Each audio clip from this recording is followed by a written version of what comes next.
अस्सलाम वालेकुम दोस्तों, ड्रामा सीरियल दुलाम जी वॾी अपडेट तव्हां सां शेयर कंदासीं। अॼु जी अपडेट मुख़्तलिफ़ अपडेट आहे दोस्तों। असां अचण वारे एपिसोड में सोडल कहिड़ो क़दम खणण वारो आहे। सोडल वॾो क़दम खणंदो दोस्तों। सोडल खे इहे लॻियल आहे त मां एतबार खणा शानवाज़ ख़ान जो, पोइ उन मां फ़ाइदो वठां ऐं थी सघे थो पंहिंजे सौट जे ख़िलाफ़ बि घणो हू थी वञे। मुराद हिन टाइम कमज़ोर बणिजी चुको आहे। मंसूर ख़ान जी ताक़त हुन खां परे थी चुकी आहे।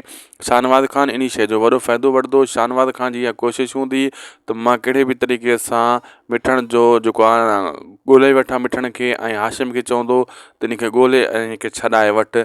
ऐं पोइ मुराद अञा कमज़ोर थी वेंदो। मुराद वटि अली ख़ान खे छॾाइण जे लाइ मिठण हूंदो ई कोन।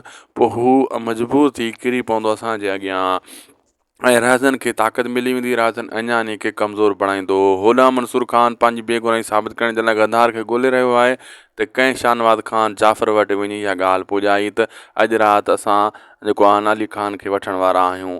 ऐं होॾां राज़न जेको आहे उहो फ़िलहालु अली ख़ान खां कोशिशि कंदो त हुनजो जेको आहे निकाह टोड़ाए, पंहिंजे ककर जी भेण जो निकाह टोड़ाए करे जान छॾाए। होॾां जेको आहे हुनखे ज़ोर ॾींदो तलाक ॾे। हू कोन ॾींदो अली ख़ान ऐं होॾां हुनखे फ़ाइदो मिलण वारो आहे। कंहिंखे दोस्तो फ़ाइदो ख़ासि करे जेको आहे हिन टाइम सभु खां वधीक शानवाज़ ख़ान खे मिलण वारो आहे। लाइक सब्सक्राइब शेयर ज़रूरु कंदा। असांजे हिन वीडियो खे लाइक कंदा, चैनल खे सब्सक्राइब कंदा, लिंक खे शेयर कंदा। अल्लाह हाफ़िज़।